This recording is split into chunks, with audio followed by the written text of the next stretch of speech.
Germany முனிச்ல வச்ச security conference வந்து பாத்தீங்கன்னா நடக்க போகுது. அதுக்கு என் தலைவனான ஜெலன்ஸ்கி அவர்கள் பார்ட்டிசிபேட் பண்ண போறார் அப்படின்ற தகவல்கள் வந்திருக்கு. காரணம் என்னன்னா, இந்த பிரச்சனையை முடிக்கணும் அப்படிங்கிறதுல முன்பரமா இருக்காங்க.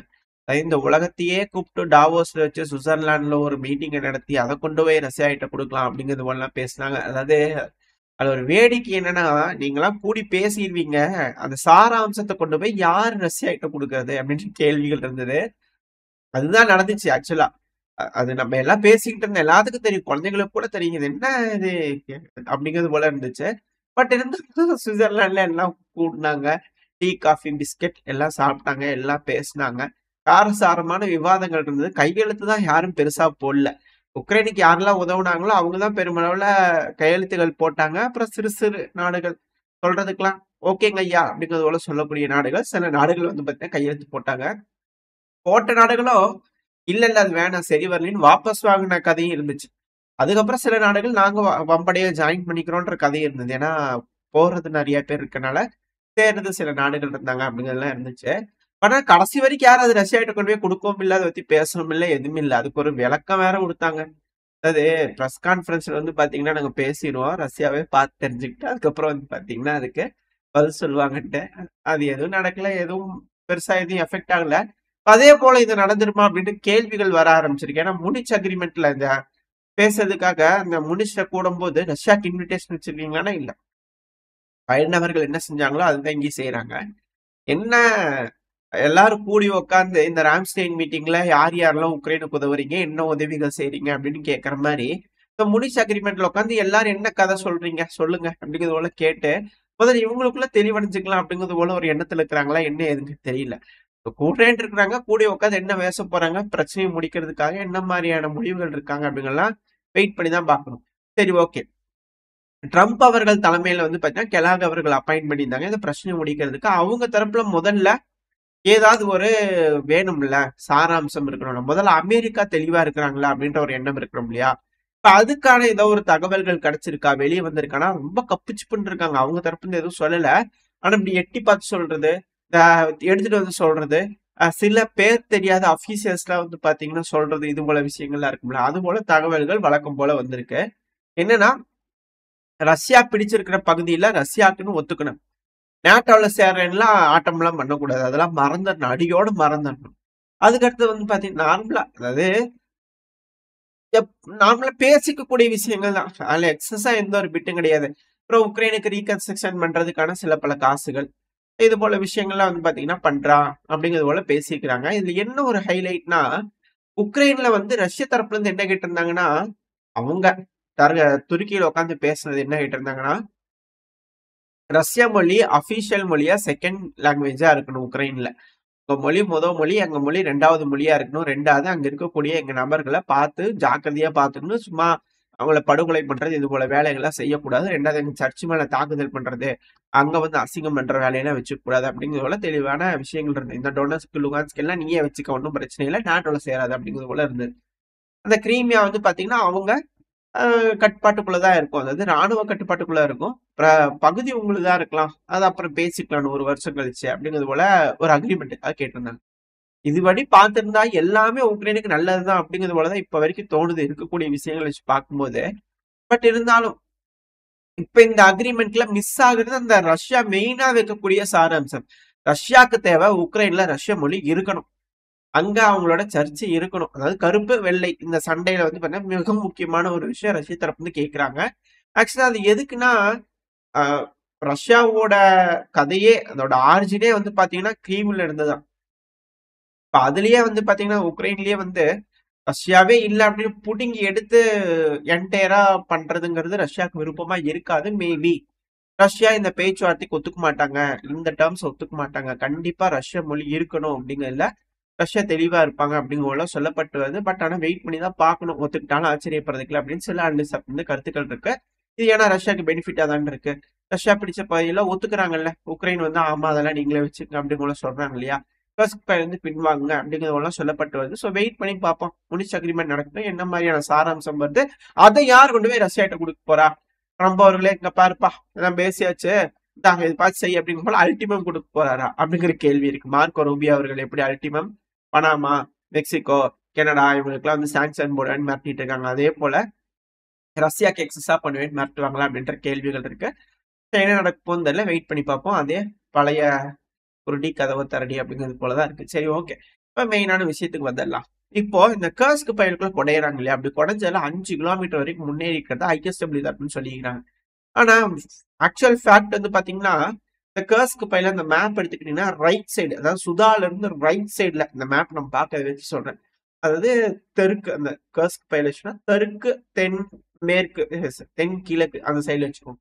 அந்த சைடுல உக்ரைன் தரப்பு வந்து இப்படி ஓபன் பண்ணலாம் அப்படின்னு ட்ரை பண்ணும்போது அது பெரும்பாலும் ஃபெயிலியர் ஆயிடுச்சு அப்படின்னு சொல்லப்பட்டு வருது. ஏன்னா இப்போ அடுத்த அஃபென்சிவ் எதுவும் நடக்கிற மாதிரி தெரியல. அந்த ஒரு காரணத்தை தான் சொல்றேன். அதுக்கப்புறம் எந்த ஒரு அஃபென்சிவ் ஆபரேஷனும் உக்ரைன் தரப்புல எடுத்த மாதிரி தெரியல. ஆனா இந்த டைம்ல ரஷ்யா இந்த வட மேற்கு இருக்குல்ல, அங்கிருந்து அப்படியே க்ளோஸ் பண்ணிட்டு வந்துட்டாங்க.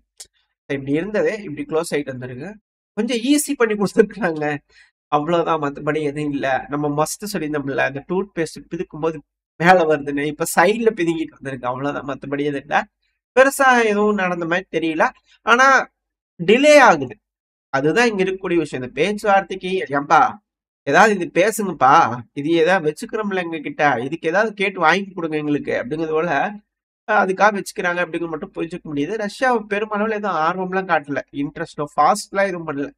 அவங்க தரப்புல வெயிட் கிளியரா இருக்காங்க அப்படிங்கிறது மட்டும் புரிஞ்சுக்க முடியுது. அதுக்கு இவங்க பூசி மழுப்பிட்டு இருக்கிறாங்களா அப்படின்ற கேள்விகள் தான் இருக்கு. அது மட்டும் இல்லாம இவங்க சொல்லக்கூடிய அந்த டேர்ம்ஸ் அக்ரிமெண்ட்லாம் வந்து பாத்தீங்கன்னா ஒரு நாடு ஏத்துக்குமா ஒத்துக்குமா அப்படிங்கிறது பெருஞ்சந்தேகமா இருக்கு. ஏன்னா இவங்க இப்போ இஸ்ரேலுக்கு எடுத்துட்டீங்கன்னா சீஸ்ஃபயர் அக்ரிமெண்ட் அப்படிங்கிறதோட கொண்டு வந்தாங்க. ஆனா அவங்க ஏதாவது கடைபிடிக்கிறாங்களா அப்படின்னு கேட்டீங்கன்னா இல்ல அப்படிங்கிறதோட தான் இருக்கு. திரும்ப திரும்ப ஏர் ஸ்ட்ரைக் பண்ணது, தாக்குதல் பண்ணதுங்கிற விஷயங்கள் நடந்துகிட்டு தான் இருக்கு. அதே போல வந்து இது ஆல்ரெடி முடிவுக்கு வர மாதிரி போய் அந்த இது ஸ்கிராப் பண்றதுனால இந்த அக்ரிமெண்ட்ல முதல்ல அவங்க செல்லுமா அப்படின்றது ஒரு பெருங்கேள்வியா தான் இருக்கு. என்ன நடக்க போகுதுன்னு தெரியல. அடுத்தது இந்த ரஷ்யா உக்ரைன் பிரச்சனையில எப்பவுமே வந்து பாத்தீங்கன்னா மாறி மாறி ட்ரோன் தாக்குதல் பண்ற மாதிரி இந்த தடவை 100க்கும் மேற்பட்ட ட்ரோன் தான் ரஷ்யா தரப்பு வந்து ஏவி இருக்காங்க. அது மட்டும் இல்லாம களத்துல ஃப்ரண்ட்ல இருக்கக்கூடிய பகுதிகள்லாம் பெருமளவுல ட்ரோன்களை யூஸ் பண்ணி எலக்ட்ரிக்கல் இன்ஃப்ராஸ்ட்ரக்சர் மேல தாக்குதல் பண்றாங்க அப்படிங்கிற தகவல்கள் வந்துகிட்டு இருக்கு. இதுல என்னன்னா FPV ட்ரோன்களை பயன்படுத்தி கொஸ்டான்டினிவ்கால இருக்கக்கூடிய எலக்ட்ரிக்கல் ஸ்டப்ஸ்டேஷன் மேல தாக்குதல் பண்ணியிருக்கிறாங்க FPV ட்ரோன்களை பயன்படுத்தி. இதனால வந்து பாத்தீங்கன்னா அந்த பகுதியில இருக்கக்கூடிய வீரர்களுக்கு மக்களுக்கு எல்லாம் பெருமளவுல கரண்ட் சப்ளை இல்ல அப்படிங்கிறத சொல்றாங்க. FPV ட்ரோன்கள்னாலே எந்த அளவுக்கு ரஷ்யத்தை வந்து முன்னேறி வந்துட்டாங்க அப்படிங்கிறத புரிஞ்சுக்க முடியுது. ஏன்னா செசிவியார் பெருமளவுல ரஷ்யாவோட கட்டுப்பாட்டுக்குள்ள வந்துருச்சு. அடுத்தது பேட்டில் ஆஃப் கொஸ்டான்டினிவ்கா தான். ஸ்டார்ட் ஆகிறதுக்கு முன்னாடி அங்க இருக்கிற கன்செப்ட்ல அடிச்சு விட்டாங்க. இப்ப வேற கடும் குளிர் ஆக போகுது, ரோடுல ஐஸ் இருந்தாலும் ஆச்சரியப்படுறதுக்கு இல்ல, பார்த்து சூதானமா இருந்துக்குங்க அப்படிங்கிறது போல பிப்ரவரி 7ல இருந்து உக்ரைன் தரப்பு வந்து உள்ள இருக்கக்கூடிய மக்களுக்கு வந்து வார்னிங்லாம் வந்துட்டு இருக்கு. இதன் அடிப்படையில களம் முன்னேறதுக்கு ரொம்ப ஏதுவா இருக்கு. அதனால அங்க இருக்கிறதெல்லாம் அடிச்சு விட்டு குளிர் இருக்கும் போது கேபிட்டலைஸ் பண்ணி முன்னேறலாம் அப்படிங்கிறத ரஷ்யா தரப்பு வந்து ட்ரை பண்றாங்களா அப்படின்ற யோசனைகள் இருக்கு. ரெண்டாவது சைட்ல ஒரு வீடியோ பதிவு லோட் ஆயிருக்கு. இது பக்ராஸ்க் பகுதி. இந்த பேட்டில் வந்து பாத்தீங்கன்னா பக்ராஸ்க் சிட்டிக்குள்ள அப்ரோச் ஆகுது அப்படிங்கிறது வந்து இந்த ஒரு வீடியோல இருந்து நம்மளால கன்ஃபார்ம் பண்ணிக்க முடியுது. ஏன்னா பக்ராஸ்க்கு வரக்கூடிய சப்ளை லைன்ஸ் எல்லாமே த்ரிட்டன் ஆயிட்டு இருக்கு, எல்லாமே ரஷ்யாவோட முழு கட்டுப்பாட்டுக்குள்ள வந்துருச்சு அப்படிங்கறத இதுல இருக்கக்கூடிய விஷயம். ஏன்னா ரஷ்யாவோட ட்ரோன்கள் எல்லா சந்து முக்குலையும் வந்து பாத்தீங்கன்னா தேடி தேடி அடிச்சுக்கிட்டு இருக்கு அப்படிங்கறத இங்க இருக்கக்கூடிய விஷயம். பக்ராஸ்ல பெருமளவுல டேமேஜ் இல்லாம ரஷ்யா எடுத்துக்கணுன்றதுக்காக அப்படியே கிரிவலம் வந்து பிடிக்கலான்றதுக்காக ரெடி ஆகி வச்சிருக்காங்க. வெயிட் பண்ணி பார்ப்போம். இந்த பகுதியில உக்ரைனுக்கு பெருமளவுல ரிசோர்சஸ் கொண்டு வந்து கொடுக்கல அப்படின்னா வீரர்களுக்கு இந்த பக்ராஸ்க் சிட்டியும் கூடிய சீக்கிரத்துல ரஷ்யாவோட கட்டுப்பாட்டுக்குள்ள வந்துடும் அப்படிங்கிற அனலிஸ்ட் வந்து கருத்துக்கள் இருக்கு. அடுத்தது உக்ரைனுக்கான உதவிகள். உக்ரைனுக்கான உதவிகள் அப்படிங்கும்போது நெதர்லாண்ட்ல இருந்து F-16 ரக விமானங்களை கொடுத்தாச்சுங்க. மிராஜ் ஃபர்ஸ்ட் 2000 மிராஜ் 2000 ரக விமானங்கள் வந்துருச்சு, டெலிவரி பண்ணியாச்சு உக்ரைனுக்கு அப்படிங்கிற சொல்லிக்கிறாங்க. உக்ரைன் அது கன்ஃபார்ம் பண்ணிக்கிறாங்க. இந்த தடவை உக்ரைனோட லாங்குவேஜ் அந்த இமேஜ் உங்களுக்கு அட்டாச் பண்ண பார்த்து என்ஜாய் பண்ணுங்க. பாருங்க, F-16 மிராஜ் 2000 என்ன காம்பினேஷன் பாருங்க, டே அப்பா அப்படிங்கிறது போல இருக்கு. பலே வல்லரசு நாடாக உக்ரைன் மாறிடுச்சு, என் தலைவர் மாத்திட்டார் அப்படிங்கிற மாற்றிருக்கிறது. சரி, ஓகே. இப்போ F-16க்கு ஆல்ரெடி பரிசு தொகை கொடுத்துட்டீங்க. இப்ப எப்படிங்க மிராஜுக்கு என்ன மாதிரி தொகை அப்படிங்கிறத கேள்விகள் வந்திருக்குமா இல்லையா ரஷ்ய வீரர்களுக்குள்ள? சோ அது வந்துருச்சு, அதுக்கான தொகையை அறிவிச்சுட்டாங்க. 1 மில்லியன் ரூபல். ஒரு மிராஜ் 2000 1 மில்லியன் ரூபல் அப்படிங்கிறது போல அறிவிப்பு வந்துருச்சு. ஜாலி அப்படிங்கிறது போல ஒரே சந்தோஷத்துல இருக்கிறாங்க ரஷ்யர்கள். அது மட்டும் இல்லாம ரஷ்யா மக்களே ஹாப்பியா இருக்கிறாங்க. ஏன்னா, இந்த போருக்கு ரஷ்யால வந்து பார்த்தீங்கன்னா, போல் வச்சிருந்துருக்காங்க. அதுல ரஷ்யா மக்கள்லாம் பெருமளவுல ஆர்வமா இருக்கிறாங்க அப்படின்னு போல சொல்லியிருக்காங்க. அதாவது பல பணக்காரர்கள்லாம் உருவாகிட்டாங்க போல தெரியுது இந்த ரஷ்யா, உக்ரைன் பிரச்சனையில.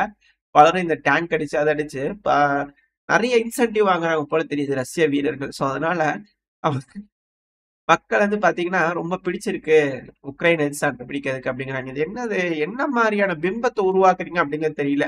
இதே பல்கேரியால வந்து பார்த்தீங்கன்னா, ஒரு ஸ்டேட்மெண்ட். உக்ரைனுக்கு உதவுறது அப்படிங்கிறதே நமக்கு உதவிக்கிற மாரி தாங்க அப்படிங்கிறதோட சொல்லிக்கிறாங்க. காரணம் என்னன்னா, 500 மில்லியன் யூரோ வந்து பார்த்தீங்கன்னா, உக்ரைனுக்கு உதவுனதுனால, அவங்களுக்கு வர வேண்டிய பணம் இருக்குல்ல, அது வந்துச்சு அப்படின்னு சொல்றாங்க. அதாவது பழைய கால பொருட்கள்லாம் வச்சுக்கிறாங்க. அந்த பொருள்லாம் வந்து வச்சுட்டே இருந்தோம்னா, இப்போ பட்டாசு இருக்குதுங்க. நம்ம தீபாவளிக்கு வாங்குறோம். அது வாங்குறது வந்து வெடிக்காம வச்சுட்டோம் அப்படின்னா, அது எப்படி? வெடிக்கலாம் அப்படின்னு ஆசையா வச்சுக்கிறோம். வெடிக்காம விட்டுட்டோம். ஏதோ ஒரு ரீசன்னால கொஞ்சமா வெடிச்சுட்டு வச்சுட்டோம். இப்ப அது சும்மாவே கிடக்குது அட்டாரியில.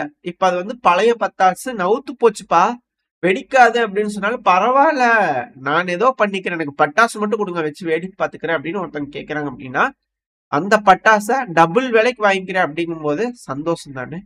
நம்மளுக்கு நம்மளே ஹெல்ப் பண்ணிக்கிற மாதிரி தான் இருக்கு. உக்ரைனுக்கு உதவி பண்ணலாம் அப்படிங்கிறது போல ஒரு மோட்டிவேஷன் சைட்ல இருந்து பல்கேரியா தரப்பு வந்து கொடுக்குறாங்களா? அத வந்து ரஷ்யா தரப்புல வந்து பாத்தீங்கன்னா, மக்கள் வந்து பெருமளவுல போருக்கு ஆதரவு தெரிவிக்கிறாங்க அப்படின்னு அவங்க மேல ஒரு எதிர்ப்பு நோக்கம் கொண்டு வரீங்களா? அது அமெரிக்காவோட எய்டு வச்சு பார்க்கும்போது என்ன சொல்றாங்க? பெருமளவுல மீடியாஸ்க்குலாம் இவங்க பணம் குடுத்துருக்காங்க. ஆக்ட்ரஸ்க்குலாம் பணம் குடுத்துருக்காங்க. அங்க போய் நின்னு வேடிக்கை பார்த்துட்டு வர்றதுக்கே பணம் குடுத்துருக்காங்க. அப்படிங்கிறது போல விஷயங்கள்லாம் அமெரிக்க தரப்புலயும் சொல்லிட்டு இருக்கிறாங்க. ஸோ அத வச்சு பார்க்கும்போது இதுவும் என்ன ஃபண்டிங் வேற ஏதாவது ஃபண்டிங் போகுதா? அப்படிங்கிறது போல கேள்விகள் கேட்க தோணுது பல அனலிஸ்ட். நார்மலாவே கேட்க தோணும்ல. எது நடந்தாலும். அது மட்டும் இல்லாம இப்போ உக்ரைனுக்கு பெருமளவுல ஆட்கள் தேவை. சண்டை பிடிக்கிறதுக்கு வேணும்.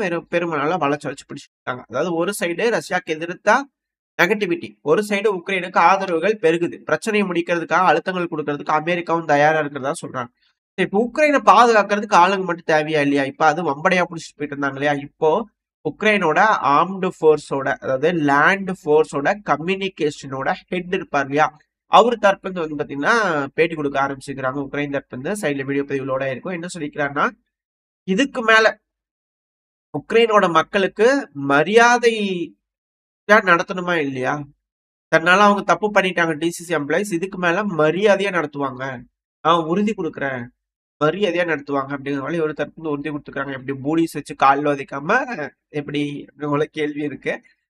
சரி ஓகே. வெயிட் பண்ணி பார்ப்போம். என்ன மாதிரியான மரியாதையா வந்து வாப்பா செல்லம் வா பிச்சு மிட்டாய் கொடுக்குறேன் வாப்பா அப்படின்னு மாதிரி கூட்டு போறாங்களா இல்ல என்ன சொல்லி கூட்டு போறாங்கன்னு தெரியல. வெயிட் பண்ணி பார்ப்போம். இப்போ உக்ரைனுக்கு மிராஜ் ரக விமானங்கள் வந்துருச்சு இல்லையா? இப்ப ரஷ்யா வந்து பாத்தீங்கன்னா SU-57 எடுத்துட்டு இது இது 2-3 தடவை பண்ணிக்கிறாங்க ஆல்ரெடி. நம்ம வீடியோ பதிவுல பார்த்திருக்கோம். ஆனா இப்ப வீடியோ பதிவுகள் வரல. செய்திகள் வந்துகிட்டு இருக்கு. இந்த பிரியான்ஸ்க் பகுதியில ரொம்ப அதிகமான ஆக்டிவிட்டிஸ் தெரியுதுங்க அப்படிங்கிற செய்திகள் வந்துகிட்டு இருக்கு. SU-57 எடுத்து அங்கேயே ரவுண்ட்ஸ் போயிட்டு இருக்காங்க போல தெரியுது. அது மட்டும் இல்லாம பிளான்ட்லாம் ரெடி பண்ணிட்டு இருக்காங்களாமா. SU-57 வந்து பாத்தீங்கன்னா இதுக்கு மேல பயன்படுத்தணும் அப்படின்னா ரிப்பேர் ஆகும். அதிகமா உற்பத்தி பண்ணும் இல்லையா? பிளான்ட்ல தயார் பண்ணிட்டு இருக்கிறதா சொல்லிக்கிறாங்க. அடுத்தடுத்த பதிவுல என்ன ஏதுங்கெல்லாம் தெளிவா பார்க்க ஆரம்பிச்சிடலாம். ஸோ ஓரளவுக்கு தகவல்கள் இந்த ரஷ்யா உக்ரைன் பிரச்சனையில வந்து பாத்தீங்கன்னா என்னென்ன நடக்குது, எந்த மாதிரியான இழப்புகள் நடந்துகிட்டு இருக்கு, யார் எந்த பகுதியில முன்னேறி இருக்கிறாங்க, என்ன மாதிரியான முடிவுகள் எடுக்க போறாங்க அப்படிங்கிறது பல விஷயங்கள் பார்த்திருப்போம். இதோட இந்த பதிவை நான் முடிச்சுக்கலாம். இந்த பதிவு எப்படி இருந்துச்சு உங்களுக்கு பிடிச்சிருக்கா? பிடிச்சா லைக் பண்ணுங்க, உங்க ஃப்ரெண்ட்ஸ் நம்மள ஷேர் பண்ணிக்கோங்க. அது கூட மறக்காம நம்ம சேனலும் சப்ஸ்கிரைப் பண்ணலாம். மறக்காம சப்ஸ்கிரைப் பண்ணிக்கோங்க. சேனல் செந்தல் டிஃபென்ஸ் செந்தல் டி கோச் 2 சேனலுமே பதிவுகள் தொடர்ந்து வந்துகிட்டே இருக்கும். நீங்க சப்ஸ்கிரைப் பண்ணீங்கன்னா எனக்கும் மோட்டிவேஷனா இருக்கும். இது போல பதிவுகள் போறதுக்கு உங்களோட அன்பாதரவு எனக்கு எப்ப இருக்கும்னு நம்பிக்கிறேன். இந்த பதிவு நான் முடிச்சுக்கலாம். இந்த பதிவு நல்லா இருக்கும்னு நம்பிக்கை அடுத்த நாள் சந்திக்கிறேன். Stay safe. பை.